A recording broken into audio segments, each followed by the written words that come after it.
વહાલા પ્રેમી સજ્જનો,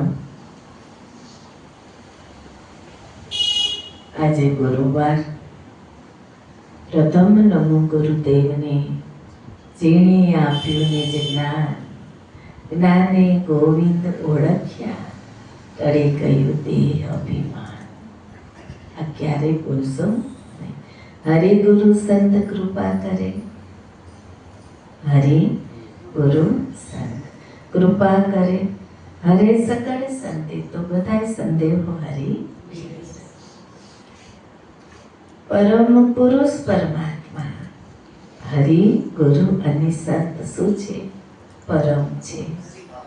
હાજર જીવરૂપે પ્રત્યક્ષ છે, એટલે ક્ષેત્રજ્ઞ તરીકે ઓળખવામાં આવે છે. નરદેહે નારાયણ સ્વરૂપ. હરિ ગુરુ સંત કૃપા કરે, હરે સકળ સંતે. પરમ પુરુષ પરમાત્મા તાસુ લાગે નહીં, એટલે આપણું હરિગુરુ સંત સાથે લગ્ની હોય, પ્રેમ હોવો જોઈએ. અભાવિક હૃદય હોવો જોઈએ નહીં. પરમ પુરુષ પરમાત્મા ત્રણેય પરમાત્મા રૂપ છે. ત્રણેયના અલગ અલગ દેહો છે નહીં. અંગુળમાં બ્રહ્મ વિચાર કરો ને તો યજ્ઞ તો ધ્યાનમાં આવે. પ્રાણ, પ્રકૃતિ, જીવ, ઈશ્વર એટલે આત્મા સહિત બધું સ્વરૂપ અખંડ જ છે. ખાલી નામ અને રૂપ મિથ્યા છે. કોઈ કહે આ સ્ત્રી છે, કોઈ કહે આ પુરુષ છે. આ જ જગ્યાએ કોઈ પુરુષનો દેહ હોય તેમ કે ને આ પુરુષ છે, પછી જે જન્મ થયો હોય, નામ મળ્યું હોય, આટલું જ મિથ્યા છે. બાકી બધું સત્ય છે. ધ્યાનમાં આવ્યું? વગર આંખે દેખાણું હવે દેખાણું આમ આમ છે ને આમ આમ છે. આખું બ્રહ્માંડ ગોળ જોઈ લ્યો. કાંઈ ફેર દેખાતો હોય તો મનના ભાવમાં ફેર છે, પણ મન તો એમ જ છે. બુદ્ધિના અંદરના ભાવમાં જે તરંગો છે બુદ્ધિના, એમાં ફેર છે. આનંદ બાકી તો જેમ છે તેમ જ છે. એની ઉપર જે તરંગો ઉઠે છે મન ઉપર, જેમ દરિયો હોય અને જેમ દરિયા ઉપર લહેરી ઉઠતી હોય, એમાં મન, બુદ્ધિ અને ચિત્ત એક લહેરી છે બ્રહ્મરૂપની. પણ એની ઉપર જે તમે જ્યારે જન્મો છો અને પછી જે બહારથી વિકાર રૂપી રાગ દ્વેષ રૂપી જે તરંગો બુદ્ધિમાં, મનમાં, ચિત્તમાં, આ ત્રણેય વસ્તુ પહેલા જોડાય. પહેલા ચિત્ત પદાર્થ સાથે જોડાય જન્મ એટલે. પછી એમાં મનમાં બુદ્ધિ નક્કી કરી લે છે મને આ પદાર્થ સુખ આપે છે. બાળક અવસ્થાની વાત કરો. પછી મન ઉપર સુખ અને દુઃખના તરંગ ઉઠે છે. ક્યાં ઉઠે છે? સુખ અને આ મને મળ્યું, આ મને ના મળ્યું. બાળક અવસ્થા. ત્યાર પછી થોડીક યુવાની થાય. યુવાની દુઃખરૂપમય જ કીધી છે, જેમાં દેહ દુઃખમય છે. અણસમજણે સમજણના ઘરમાં આવો તો કંઈક લાભો લઈ શકાય છે, નહીતર દેહ દુઃખમય જ છે. એવી જ રીતે જન્મો છો એટલે આવા અંતઃકરણ શુદ્ધ છે, એની અંદર જે તરંગો ઉઠે છે એ બહારની દુનિયામાં આવ્યા પછી ઉઠે છે. પ્રકૃતિ નિર્મળ ગંગા છે. પંચભૂત જેમ જળ, પૃથ્વી, તેજ, અગ્નિ, વાયુ કશું જ એમાં છે કાંઈ દેખાય તમને મને કશી જ નહીં. એમ જ તમારી 5 જ્ઞાનેન્દ્રિય છે, 5 કર્મેન્દ્રિય છે. બધું પોતપોતાનું કાર્ય સંભાળે. શું કે શરીર માટે છે. જે આપણે ગુરુ પૂર્ણિમાના દિવસે વાલાએ સત્સંગ કર્યો ત્યારે પણ કીધું હતું કે આ બધાના ધર્મ છે, તમારો ધર્મ શું? વાલાએ મહાધર્મમાં પ્રવેશ આપ્યો છે તો આપનો ધર્મ પવિત્ર બનશે. પવિત્ર કર્મ, પ્રભુ પ્રીતિ અર્થેનું કર્મ એ આપનું ધર્મ બનશે. ગુરુ સેવા, ગુરુનું સાનિધ્ય, સમરણ, ભજન, ધ્યાન, સારો માર્ગ આ આપનો ધર્મ, સ્વયં આપનો ધર્મ. દેહના ધર્મ તો છે જન્મ ને મરણ. પ્રાણનો ધર્મ છે સુધાને તે પાસા શરીર માટે. જો પ્રાણ ન હોય તો અન્ન જોઈએ, અન્ન હોય તો પ્રાણ ન ટકે, પ્રાણ ન હોય તો આપ અસ્તિત્વ નથી આપનું. આપ તો છો ને, પણ અસ્તિત્વ નથી. તો આપનો ધર્મ શું? તો કે પ્રાણને સમ કરવો. આપનો ધર્મ શું? આ માર્ગે આવ્યા પછી ભૂખ તરસને થોડીક સહન કરી લેવી, આકુળ વ્યાકુળ થવું નહીં. એ આપનો ધર્મ છે. ઇન્દ્રિયોનો ધર્મ વિષય તરફ તમને ખેંચી જાય છે. ગુરુ મહારાજ તમને બ્રહ્મ સ્વરૂપ તરફ ખેંચી જાય, સાક્ષાત પ્રભુ પર બ્રહ્મ સ્વરૂપ. ઇન્દ્રિયો ત્યારે એનો વિષય ધર્મ છે, પણ તમારો વિષય ધર્મ નથી. તમારો ઇન્દ્રિયોથી સત્યનું દર્શન કરવું, સત્ય શ્રવણ કરવું, સત્ય માર્ગે આવવું, સત્કર્મ કરવું, આ તમારો ધર્મ છે. એમાં જે ઉઠે છે ઝઘડા કરવા, હિંસાઓ કરવી, આ મન ઉપર જે ગુસ્સાથી લહેરી ઉઠે, એ તમારો ધર્મ નથી. એ તો બધું અહીંથી આવ્યું છે, એ લઈને નથી આવ્યા. લઈને તમે આપણા 15મા અધ્યાયની અંદર કહ્યું છે કે લઈને શું આવ્યા છો, લઈને શું જવાનું છે. ક્યારેક ભાગ્યમાં આવશે તો વાલાને મુખે મર્મ સમજી લેશો. પણ એને ત્યાગી દો, સમજીને ત્યાગી દો. બધાને આવી સમજણ હોય, જો આટલા જ છે ને ભાગ્યમાં. આખું વિશ્વ અહીંયા સામે ડરનારી તો કેટલા, નકર આ સમજણ બધાને જોશે એ નહીં જોઈ.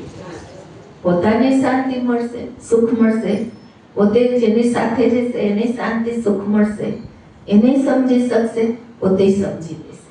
એને પશુને તો કયા સમજણ અપાતી નથી, આ તો મનુષ્યને સમજણની જરૂર છે. એટલે શુદ્ધ અને પીપાસા પ્રાણનો ધર્મ, તો તમારો ધર્મ શું? મનનો ધર્મ સંકલ્પ ને વિકલ્પ. તો તમારા મનને ક્યાં રાખવી? ધર્મ છે. મન તારું તું મન નથી, તો મનને ક્યાં રાખવાનું?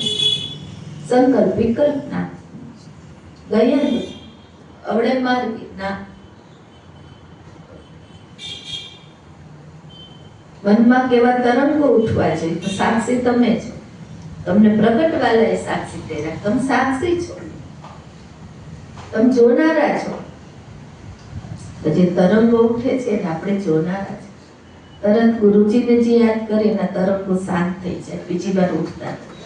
જે લોકો સદગુરુ પ્રેમમૂર્તિજીને પરમ ભાવે જોતા નથી, એના તરંગો એમનો જે અણઘડ રહી જાય, પથ્થર જેવા રહી જાય, જેનામાં કોઈ ફેર પડતો નથી. હા, પણ જે પ્રેમમૂર્તિજીને મેં બાલાએ વાત કરીને એ રીતે જોઈએ, જેમ છે તેમ, તો ધ્યાનમાં આવશે, નહીતર આવશે નહીં. ભક્તિ યોગ, જ્ઞાન યોગ. જ્ઞાન યોગમાં દેહ અને આત્મ વિષય જ્ઞાન આવે. ઇન્દ્રિયોના ધર્મ છે, ઇન્દ્રિયોને અંતર્મુખ કરવી. 12મું અધ્યાય ભક્તિ દાન છે.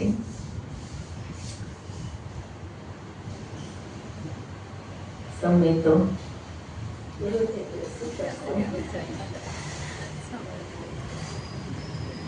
વેલા ઘડિયાળ પે તકો રહી ગયા છે, અમે દેખાતું નથી. સુંદર વાત ગુરુ અને શિષ્ય વચ્ચેની. શિષ્ય બોલ્યા, અર્જુન મન આગળથી જ આપણો સત્સંગ કરતા આવે તો વાલા સાથે પ્રશ્ન તો હોય ને કાંઈ, તો કે સાંખ્યથી જ વાલા આત્મજ્ઞાન તમને આપી તો કાંઈક પૂછો ને તમે. એટલે કહે છે પછી સારા સાથ વિચાર કર્યો મને કે પ્રભુ આ સ્વરૂપ તો વ્યાપક છે ને તમે પ્રત્યક્ષ છો, તો બે માંથી ભક્ત કયો ઉત્તમ? યોગી કયો ઉત્તમ? યોગી વધારે કે ને કયો? એ રીતે નિરંતર આપમાં જોડાયેલા ભક્ત, જોડાયેલા શું કહેવાય? યોગ કહેવાય. શું કહેવાય? યોગ. એ તમે આ માર્ગ ગુરુમાં સાથે જોડાણા છો. સાધારણ આ યોગ છે, ત્યાંથી જ બધી શરૂઆત થાય છે, એની પહેલા થતી નથી. એટલે જ મારું પરમ ધામ કીધું છે. આપને સગુણ સ્વરૂપે. કેવા સ્વરૂપે? સગુણ એટલે પથ્થરની મૂર્તિ પછી હોય, પણ હાજર જે હરિગુરુ સંત હાજર, પ્રાણ પ્રકૃતિ 31 તત્વ. પ્રકૃતિ, પ્રાણ, જીવાત્મા એટલે કે માયા સહિત અંતકરણ મનરૂપી માયા આ સહિત હોય, સ્વયં પોતે, એટલે એને સગુણ સ્વરૂપ કહેવાય. વિદ્યા રૂપે હોય. ક્યાં રૂપે હોય? નિત્ય બ્રહ્મ રૂપે હોય. આ સગુણ સ્વરૂપે ઉપાસન. પછી એક વ્યાપક સ્વરૂપ જે માયા, જેવો આપના અવિનાશી અવ્યક્ત નિર્ગુણ સ્વરૂપ, એટલે સાખ્યમાં વાત કરી દીધી. અઢી અક્ષર તરીકે આત્મા, આ વ્યાપકની વાત કરી કે જેના વડે અર્જુન વિશ્વ વ્યાપ્ત છે, તેને તું અવિનાશી જો. હવે ગુરુ મહારાજ કેવા નીકળ્યા? નરદેહ નારાયણ. અર્જુનની દ્રષ્ટિમાં એ રૂપ આવતું નથી. દ્રષ્ટિ આમ બાલા તમને આપશે ત્યારે તમે એ જોઈ જાણી શકશો. શિષ્યની દ્રષ્ટિમાં આવતું નથી, એટલે જ જ્ઞાન દ્રષ્ટિ કીધી છે. આ નિર્ગુણ, આ વ્યાપક, પશુથી માંડી, કીડાથી માંડી, વૃક્ષોથી માંડી, મનુષ્યોથી માંડી બધે ક્યાંય ન હોય એવું બને નહીં. જેના વડે વિશ્વ વ્યાપ્ત છે, તેને તું અવિનાશી જાણ. હવે આ નિર્ગુણ સ્વરૂપ. હવે આમ ગુરુજી મળ્યા નથી સર, પૂરા પુરુષોત્તમ નથી નારાયણ, તો ઘણા કંઠી બાંધી કાંદ મૂકી પૂજાની પેટી આપી છે. પણ જો મળી જાય તો બહુ સુંદર વાત કરી છે. સગુણ તો છે, પણ આ નિર્ગુણ જે વ્યાપક રહ્યું ને એ જ સગુણ બને. શું બને? એ જ જે નિર્ગુણ છે એ જ સગુણ અવતાર. ત્યાર પછી હવે સગુણ પ્રાપ્ત થાય તો જ નિર્ગુણ જણાય, નતર જણાતું નથી. અને અનુભૂતિ તો જ થાય, એનું ભજન નતર થઈ શકે, આપ બળે ને. આજે ઘણી બધા સાધન કરી મનુષ્યને પામવાની કોશિશ કરે છે. નિર્ગુણ સ્વરૂપ આત્મા ઉપાસના, આત્માને જોવું, આત્માને જાણવું, ઘણા સાધન કરે છે. દેહને કષ્ટી પડે છે, પણ એ પામી શકતા, જોઈ શકતા નથી. કેવું છે? અવિનાશી અવ્યક્ત, જેવો આપના અવિનાશી અવ્યક્ત નિર્ગુણ સ્વરૂપની ઉપાસના કરે છે, એટલે સીધું સાખ્યમાં. હવે જુઓ, તમને નિર્ગુણ ને સગુણ જુદા છે, તો વાલાને આમ તમે ગોતશો બ્રહ્માંડમાં તો તમને નથી જેવો લાગશે. આવો તો નહીં મળે. ગુરુમાં પ્રેમ મૂર્તિજી મળ્યા એવા તમને કેટલા દેવો જેમાં કે મળશે. એટલો પરિચય ખરો. ભલે મોટો રાજા હોય, અહીંથી તમે થોડોક આપણે સાધા થાય કે જયંતિ બાપુ આગળ તમે જાઓ તો આટલો પરિચય ખરો, આટલી ઓળખાણ ખરી. ભલે હજારોની મેદની હશે, ભલે તમે એને ત્યાં સાંભળતા તમને એને આનંદ આવે, ભજન વાણી રાખતા હોય, પણ છતાંય આ રસ મળશે કે મળશે? આ રસ આપીશ એટલે તમને એ આનંદ આપશે ક્ષણે, પણ નિરંતર આનંદ તો માં આપે. નિરંતર આનંદ એ આપી શકશે, એ સમજણ આપી શકશે કે એમાં ભજન છે. તાલ તબલા પેટી ભજન રાગ રાગેણીનું છે, સમજ્યા? પણ આ વસ્તુ મળશે ક્યાં? નહીં. જોવા જાણવામાં પણ આવશે નહીં. હવે જો આપના સ્વરૂપને, હવે આ વ્યાપક સ્વરૂપ, પ્રાણ પ્રકૃતિ જીવાત્મા સહિત, જેના આધાર એટલે નામ કહેવામાં, નામ ભજન. નામ ભજન ગુરુમાં કરાવે છે. યોને કોઈ નરનારી રે નિર્ગુણ નામ લ્યો, મસ્તક સાથે તમે બાલા પાસેથી લઈ જાઓ છો. આ જે સાંખ્યમાં જે વચન આપ્યું એ નામ નિર્ગુણ નામ, આતમ તે નિર્ગુણ નામ, જે અઢી અક્ષરથી વર્ણન કર્યું ભગવાન શ્રી કૃષ્ણે આત્મા. એ ખોટી વાત છે? હાવ સત્ય છે. જેમ છે થોડુંક તમે અત્યારે ખ્યાલ ને, ધીરે ધીરે ખ્યાલ આવી જાય. ભાઈ નામ શું? રામજીભાઈ. આમ સાંભળવું તો ગમે છે, ધીરે ધીરે. શું કે બધે બધું સાંભળવું હશે, પણ આવું ક્યાંય શ્રવણ થયું હશે નહીં. સત્ય છે આ વાત. સત્ય કેવા વાળા મીઠું બોલનારા ઘણા હશે.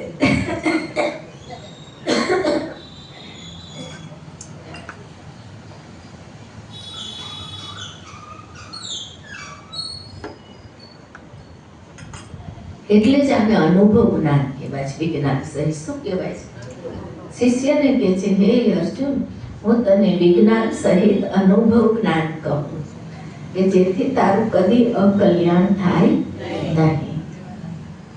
એ આજે છે, આજ ન હોય એવું બનતું.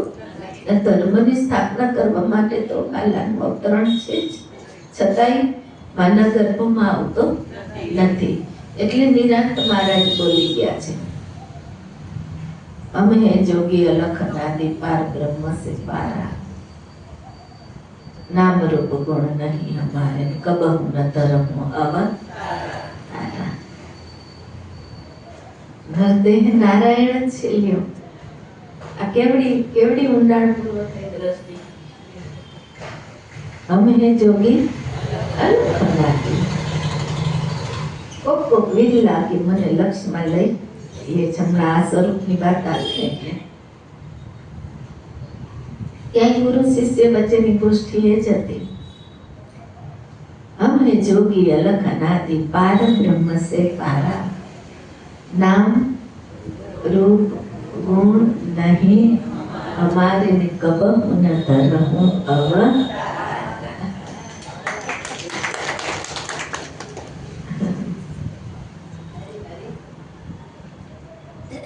આ સ્વરૂપ આને ઉપર ગયા.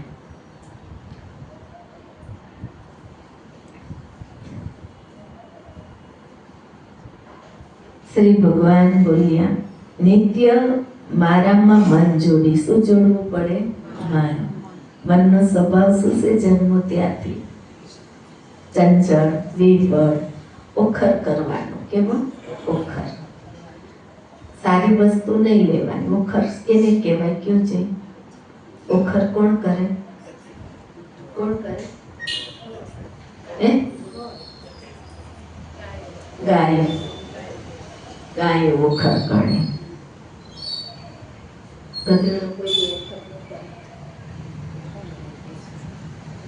ગધેડો કોઈ ખોરીએ ઓખર નો કરે. ઓખર કેને કહેવાય? ઘણી વાર વાલાએ કીધેલું, મનુષ્યનો મળ ખુલ્લામાં મનુષ્ય મળ જાય ને પછી ગાયું ચરતી હોય ને એ ઓખર. બળદિયું નો કરે. વાલાએ નજરે જોયું છે.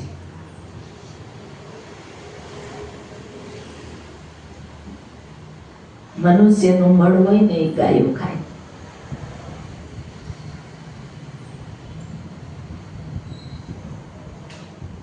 આને ઓખર કહેવામાં આવે છે.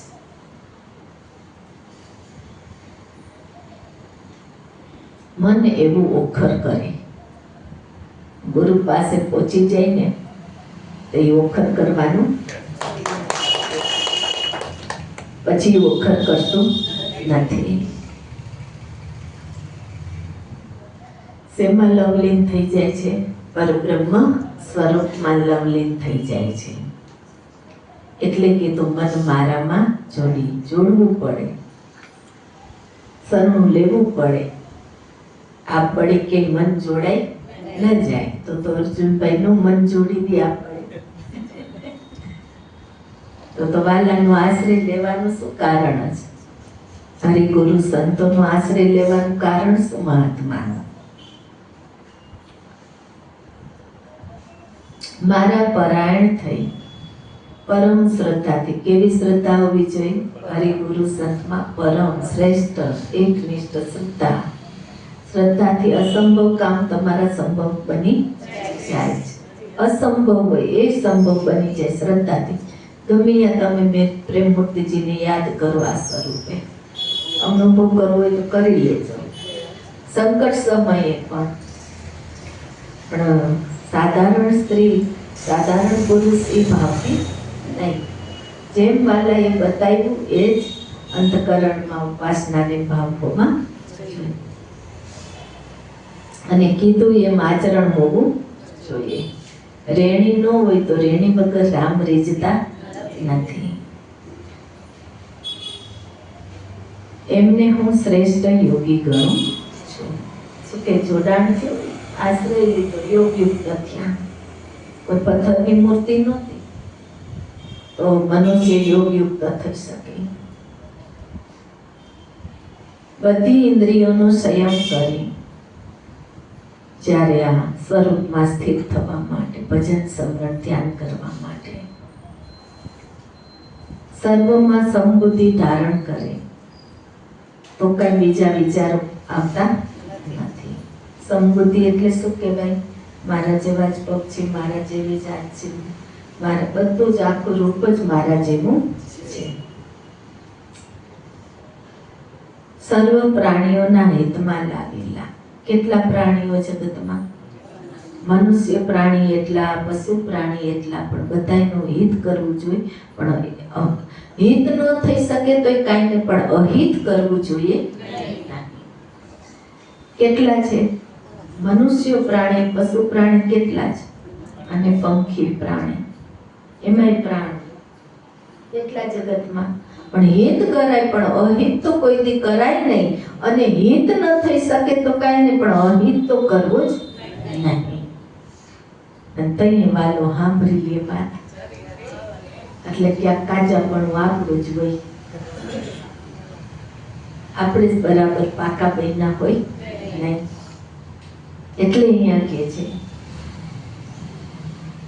હિતમાં લાગેલા જે મનુષ્ય બુદ્ધિ દૂર ગઈ ગુરુમાં પાસે આવ્યા ને, એટલે મારા નિર્વિકાર અવર્ણનીય એવા સ્વરૂપમાં વ્યાપક જોવો છો ના કે નથી? બ્રહ્મ સૂક્ષ્મથી સૂક્ષ્મ જાણવું પાસે છે, બતાવ્યું કે આ સ્વરૂપને જોઈ નિર્વિકાર રહેવું પડે છે. હિત અહિત નો કરે, પણ હિત જરૂર કરો. હિત નો થાય તો કાંઈ નહીં, અહિત તો કરી જ શકીએ કોઈનું.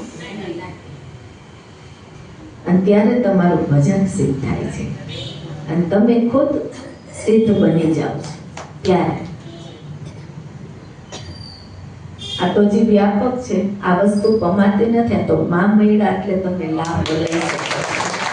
આને પામી શકાતું નથી. દેહથી ગમે એટલા ઉન્નત કરે, ગમે એટલા અષ્ટાંગ યોગો સાથે આને પામી શકાતું. દેહ કષ્ટ પામે પણ પામી શકાતું નથી. મારા નિર્વિકાર સ્વરૂપમાં ખ્યાલ આવ્યો ને? ક્ષેત્રજ્ઞ એટલે જીવ સ્વરૂપ. સમય થઈ ગયો. કોણ છે બેની? ઓળખતા નથી આપણે. કાંઈ વાંધો નહીં. પંચશીલનું પાલન કરાવીને પછી પંચશીલનું પાલન કરીને પછી આપણું કાંઈ વાંધો નહીં. તમને ખબર નહોતી એટલે આવ્યા, કાંઈ વાંધો નહીં. તો પેલા સત્સંગ સાંભળવું હોય ને તો પેલા પંચશીલનું પાલન કરવું પડે. થાળી વાળા લે, એમાં જળ મુકાવે, દારૂ પીવો નહીં, ચોરી કરવી નહીં, જુગાર રમવો નહીં, માંસાહાર ખાવો નહીં, હિંસા કરવી નહીં. ભલે તમે નથી કહ્યું, પણ અમારે અહીંયા નિયમ છે. ભલે કોઈ નથી એવા, પણ અને પરપુરુષ પરસ્ત્રી ગમન કરવું નહીં. હા, પોતાનો સંસાર પવિત્ર રાખવો, મર્યાદા મર્યાદા રાખવી. આ રીતે બાલાએ પંચશીલનું પાલન કરાવે. પછી બાલા એમ કે હવે દર ગુરુવારે આવું વાંધો નથી સત્સંગમાં. તમારે આવવું હોય ને વાંથી જ કહેવાય ને, કેમ અહીં બેસી ગયા? ઠીક, ત્યાં કોઈ ખબર નહોતી. કાંઈ વાંધો નહીં.